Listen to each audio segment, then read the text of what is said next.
Hey, Captain Rusty Rivers coming to you once again. I had an interesting request. Somebody asked me a couple of questions. They wanted to know, in my opinion, what the worst crime that I think exists or can exist. And then they followed it up with, what do I think is the worst sin? Boy, two really interesting questions. Both of which I knew the answer to, at least for myself. The worst crime that anyone can do to any other human being is try to steal their world. Think about that. Now, apparently, me and Odysseus, the ancient Greek warrior, both shared the same opinion as to what the answer to what the greatest, worst crime that someone can do to someone else. You know, in the movie, which, man, I wish I could remember the date of the movie. One of my favorite movies of all time. You know, I mean, there's been plenty of movies made by Odysseus, that's telling the story of Odysseus. Armand Assante, that's the actor that played Odysseus. That's the one I'm talking about. Look it up. Armand Assante. Well, anyways, you know, Odysseus came back from the Trojan War. He was, he fought the Trojan War for 10 years, and then it took him 10 years to get back home. Imagine that. So this man was gone from his home, from his throne, and from his wife and his son for 20 years. And when he finally made it back to Ithaca, his island kingdom, he discovered that there was a whole bunch of suitors, men, who were vying for marriage to his wife. And once one of these suitors was able to marry his wife, then they would assume his throne. Now, not to give any spoilers, but at the very end of this tale, told by Homer, by the way, in a great literature work called the Iliad and the Odyssey, Odysseus winds up killing every single one of the suitors at the very end. And when he and his son, with the help of his loyal servants, started killing the suitors at the very end, one of them, in the movie that is, said, whoa, whoa, whoa, whoa, whoa, whoa, stop.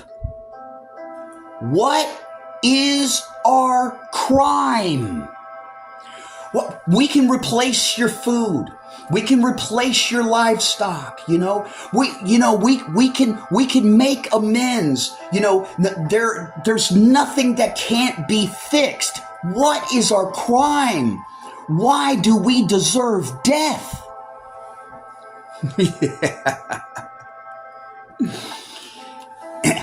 And Odysseus stopped for a moment, and he looked this man in his eyes, and he said, your crime is that you tried to steal my world.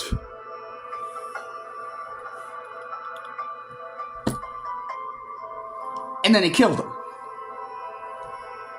He killed them all and retook his throne.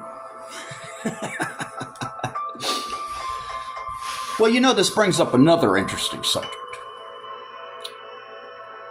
You see, it was also during this tale, at least in the movie, where Telemachus, Odysseus' son, was so angry at this one suitor that was a big, strong bully of a brute. And he kept egging Telemachus on, egging him on. And what they were trying to do was they were trying to get Telemachus to pick up a weapon to try to kill this suitor. And then the suitor legally could then kill Telemachus and get him out of the way. Of course, the suitors did not want Telemachus around because Telemachus would be the rightful heir to his father's throne. Okay? So they were trying to set him up. Well, thank goodness Telemachus had Odysseus for a father. Odysseus told his son, he said, Telemachus, it is easy to be angry, but it is hard to be angry at the right man for the right reason at exactly the right time. So Telemachus stayed his hand, and he would not give in to his knee-jerk reaction anger. And he played the game. And between him and his father's strategy, it worked. Eventually, they got rid of all the suitors. And even the goddess Athena in the story even complimented Odysseus when he first came back to his island throne. And she told him, she said, Odysseus, any other man, after being gone for 20 years from his wife and from his power, as soon as he got back and touched land, he would go running immediately back to his wife and to his throne. But you didn't, Odysseus. And that's why I love you so much, because you think. And you see, this brings up another one of my themes I like to talk about.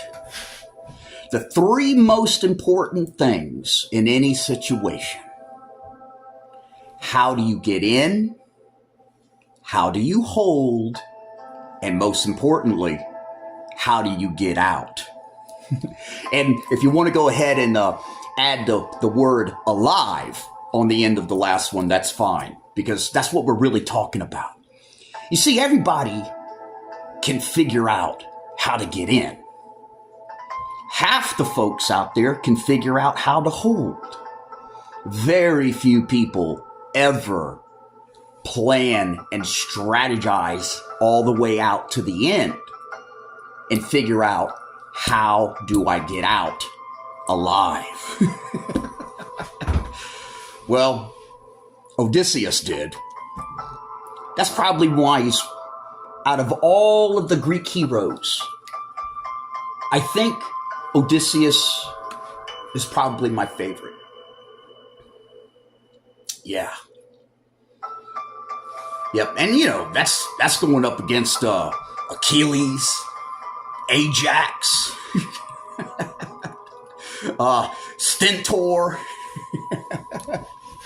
Oh, by the way, that's a really interesting one. Stentor, his voice was so commanding on the battlefield that when he let out a roar, the enemy would flee before him. That's where we get the word Stentorian from. Mighty Stentor. Well, anyways, back to the story. So anyways, Odysseus gave us all a really good example, okay, of a few things. Number one, he answered the question, what was the greatest, worst crime that somebody can do to another person? And listen, if you want to throw in murder, child rape, thievery, arson, whatever, and you want to argue that, that's fine, okay? I'm just giving you my personal opinion, which me and Odysseus both share. Anyways, the greatest crime, trying to steal another man's world. Okay, if you want to say person, be my guest, because women are just as capable of trying to steal someone else's world as a man. So if trying to steal another man's world is the greatest crime, what is the greatest sin? Well, to find out the answer to that, I think we need to turn to Dante. Specifically, Dante's great work called The Inferno. And you see what Dante did, and he was during the Middle Ages, okay? Medieval times, all right? By the way, you know, a really good way to define the medieval times is take the Roman Empire all the way to almost its very end, okay? And the lights were on in the room as long as the Romans were in power. And the very minute that the Goths sacked Rome, the lights started going out all over the place. All over Europe, the lights went out. Hence the Dark Ages. And we had 1,000 years of the Dark Ages until somebody decided to walk back in the room and turn the lights on. We call that the Renaissance, the rebirth of light. But anyways, I digress once again. The greatest sin, Dante.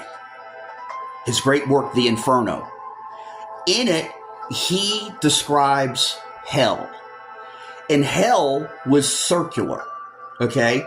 And you had a giant outside ring, and each time you went closer and closer in the circle, the concentric rings, the sin got worse, okay? So when a person went to hell, if they chewed bubble gum and stuck it up underneath the desk, they probably were in the very outer ring. Okay, just an example, okay? I'm just making that up, by the way. But each concentric circle that you went to, and you were getting closer and closer and closer to the center of hell, the sin got worse, okay? So you see, like, murder would be almost at the center of hell. Now, you would think that murder probably would have been at the very center of hell, but you would be wrong. Do you know what Dante had in the very center of hell? He had Satan. Satan was in the center of hell in Dante's Inferno. And Satan's legs were bound by huge chains in the very center.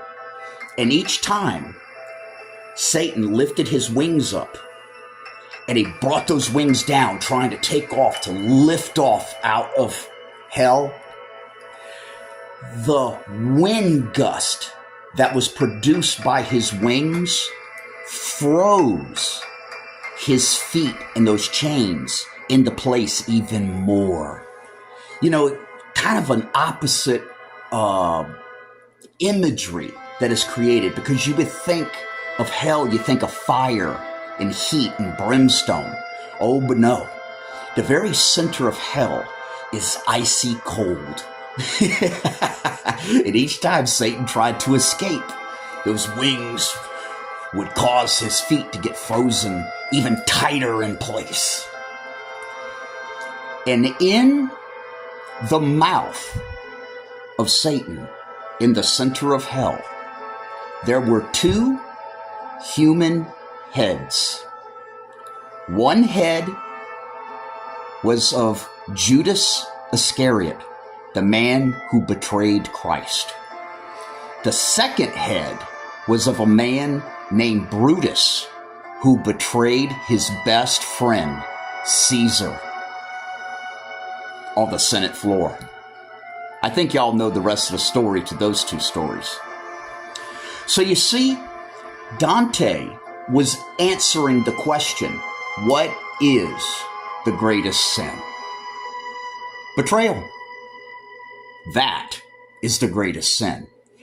And you know, as just an interesting side note, 2 weeks before my ex-girlfriend would be running off with my friend and betraying me, I told her this story about Satan and having the head of Judas and Brutus in his mouth, and how that was considered the greatest sin of them all, betrayal.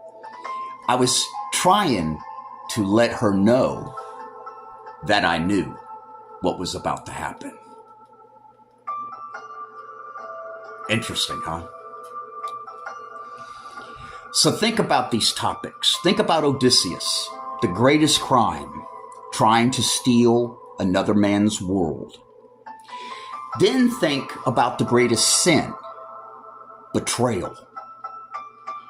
Boy, those two things seem to go hand in hand. They sure do. And you can imagine how angry a man could get, or a woman, that they would want to get some revenge. They would want to stop it. They would want to hold on to their world. And that's where the advice that Odysseus gave his son Telemachus comes into play. And also, that's where the speech that Athena gave to Odysseus about not having a knee-jerk reaction and going running back to his wife as soon as he got home. And you see what I'm doing? You put all these elements together. The greatest crime, trying to steal your world. The greatest sin, betrayal. And then learning how to control your anger. How do you get in? How do you hold? And most importantly, how do you get out alive? Remember, it's easy to be angry. It's hard, real hard, to be angry at the right person for the right reason at exactly the right time. And with that, I'm Captain Rusty Rivers, signing out.